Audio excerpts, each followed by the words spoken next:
si tomamos ruta 1 y vamos hacia el oeste, vamos a llegar al departamento de Colonia, y una de las localidades particulares que tiene el departamento, diría de las particulares de nuestro país, es, como diría Emilio Frugoni, esta Nueva Helvecia, esta colonia suiza que tiene un europeo. ¿Y por qué es que Frugoni la denominaba así? Y es porque Colonia Suiza es el centro urbano de lo que es la ciudad actualmente de Nueva Helvecia. Esta zona comenzó a ser poblada por inmigrantes de origen suizo allá por 1861. Estos inmigrantes suizos que trajeron consigo su cultura, y dentro de su cultura uno de los productos más característicos de la región y de gran consumo en el país, que es la elaboración del queso. Estos inmigrantes venían de Suiza, del centro mismo de Europa, y debían emigrar por cuestiones iban quedando sin empleo. La revolución industrial iba avanzando, muchos eran artesanos, muchos también eran ex soldados que se habían desmovilizado a la hora de formarse la Confederación Suiza, y en ese contexto un país muy joven, con apenas 3 décadas, como era el Estado Oriental entonces, necesitaba también de inmigrantes que vinieran a trabajar la tierra. Y por eso fue que existieron sociedades privadas que articulaban con el Estado, como lo fue la Sociedad Agrícola del Rosario Oriental. Fue responsable de traer a los primeros inmigrantes por 1861 que se asentaban en esa zona con el fin de hacerla productiva. Los inmigrantes se instalaban en lo que eran colonias agrícolas, y la condición para mantener determinados beneficios como exoneraciones de impuestos era que no se involucraran con lo que pasaba en la campaña. Es así que en 1861, como les decía, viene un contingente de 40 inmigrantes suizos, y al año siguiente, que en realidad la fecha se toma el 25 de abril de 1862, cuando llega el segundo contingente ya de 70 inmigrantes que van a conformar este núcleo. Y el segundo grupo ya no van a ser solamente esos, sino que se van a sumar otras nacionalidades como alemanes, franceses, piamonteses, y tienen una particularidad: también muchos venían perseguidos por las ideas religiosas. Básicamente había muchos católicos, franceses, piamonteses, y muchos protestantes, alemanes, piamonteses también. Entonces, en esta comunidad, la división administrativa que se tomó fue la cantona del por ser de alguna forma el primer núcleo que llegó. Y de ahí quedó una tradición que todavía hoy, cuando recorremos la zona, tanto la zona, la ciudad de Nueva Helvecia como el entorno, que es la colonia suiza, podemos apreciar. Nosotros, si recorremos, vamos a ver escudos. Esos escudos pertenecen a los cantones de los cuales provienen las familias.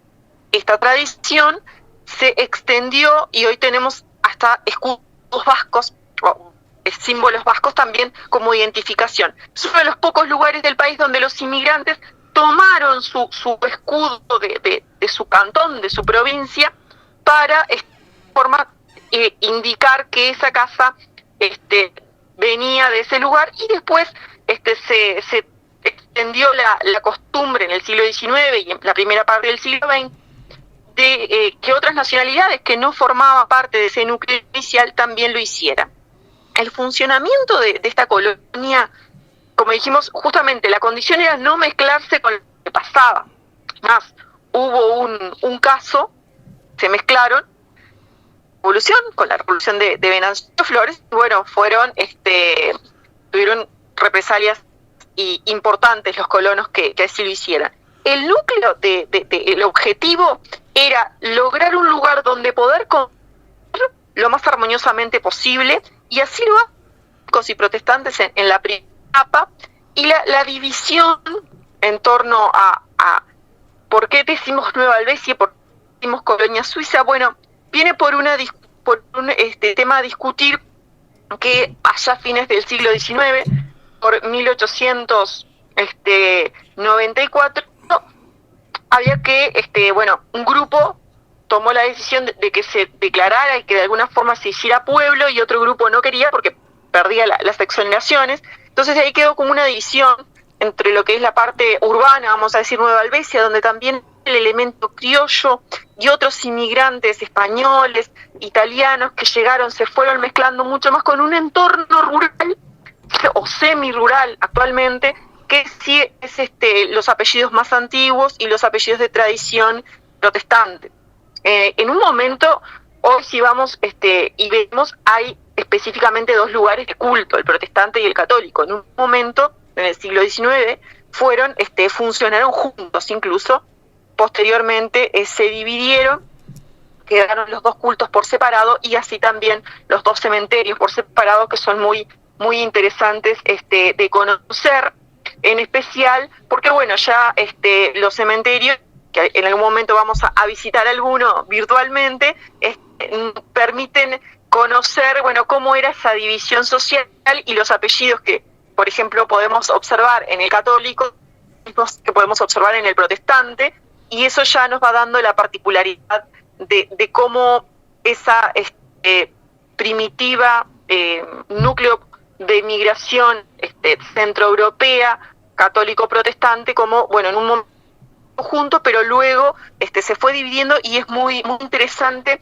de poder apreciar eso en los cementerios. Pero en la ciudad tenemos otros monumentos que nos permiten ya conocer el siglo XX y cómo repercutieron algunos hechos del siglo XX en esta comunidad tan particular. Si nosotros vamos a la plaza principal, la Plaza de los Fundadores, es una de las pocas plazas en el Uruguay que no tiene un monumento a Artigas principalmente. El monumento a Artigas está en una calle de forma lateral. En el centro de la plaza lo que hay es un conjunto escultórico de un artista italiano, Aristides Bassi, que se llama El Surco. Y son dos hombres, luego le voy a pasar la para que se las deje, son dos hombres que van cinchando un elemento con el cual se trabaja la tierra y con el cual va el surco. Este monumento es del año 44, y es importante precisar que justamente es del año 1944 porque conecta con un hecho histórico internacional que tuvo mucho que ver y que repercutió de forma especial en esta comunidad, donde hijos y nietos de europeos estaban conviviendo. ¿Qué pasa? La inmigración francesa, la inmigración italiana era muy importante, y la inmigración alemana también. La Suiza, en el contexto de la Segunda Guerra Mundial, Suiza no participaba. Entonces, en esa población de unos 1.000 habitantes convivían de alguna forma los bandos involucrados en la Segunda Guerra Mundial. Por un lado, del bando alemán y el bando italiano, y por otro lado, descendientes de lo que eran los franceses, y recordemos que también los alemanes y los italianos también estaban divididos. Entonces, en ese contexto del año 44 es que se construye, se inaugura este monumento, y en torno a él surgen leyendas. Se dice, y algunos habitantes de la ciudad lo tratan como leyenda, es que debajo del monumento al surco se escondió una gran bandera nazi que iba a ondear cuando triunfara fin de la guerra. Pero esa es la parte de la leyenda. La parte real, y que vecinos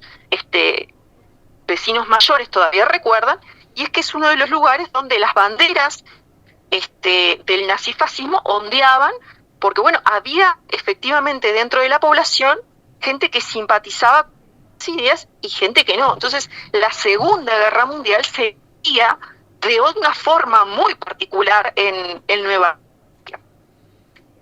Pasada la Segunda Guerra Mundial, derrotado el nazifascismo, todos esos símbolos pasan a esconderse prácticamente, y lo que la simpatía de ese régimen aparentemente se diluye.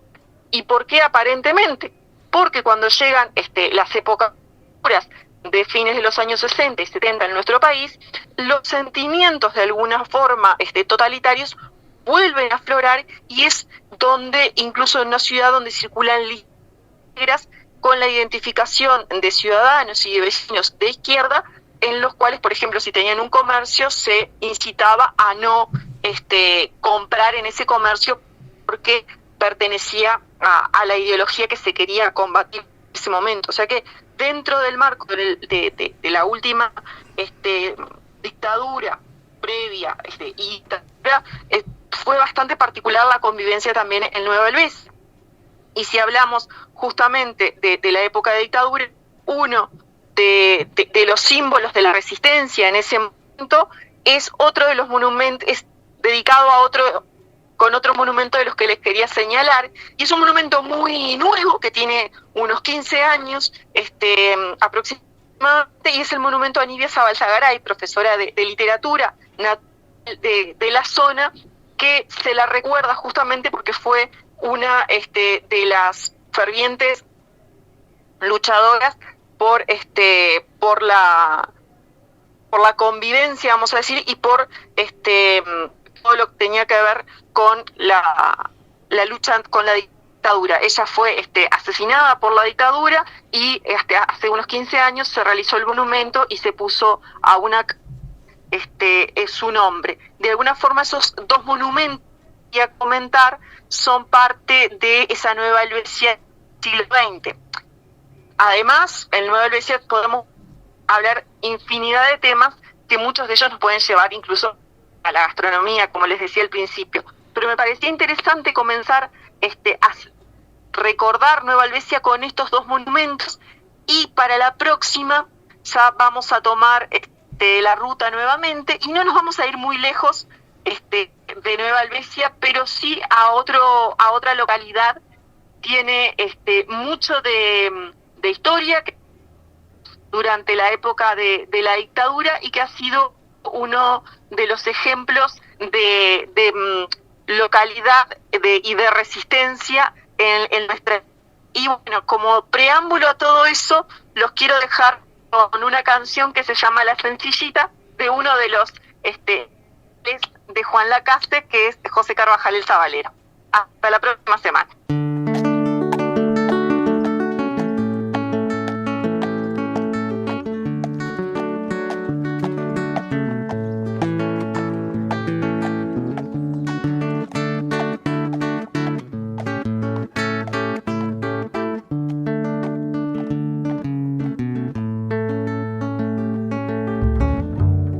Rumbeando pa' la colonia a 3 arroyos de distancia, me les volqué pa' la zurda y me la topé acostada. Miren si será cerquita, que allí lo que sobra es agua.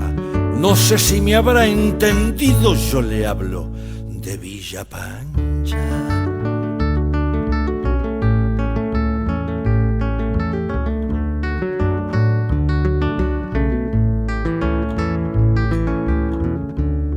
Venía de un pago muy frío y traía enferma mi guitarra. Tal vez extrañaba el nido de cobijitas moradas, donde juntos aprendimos a modelar la chamarra, a semejanza del pueblo, pa' que por el pueblo hablara.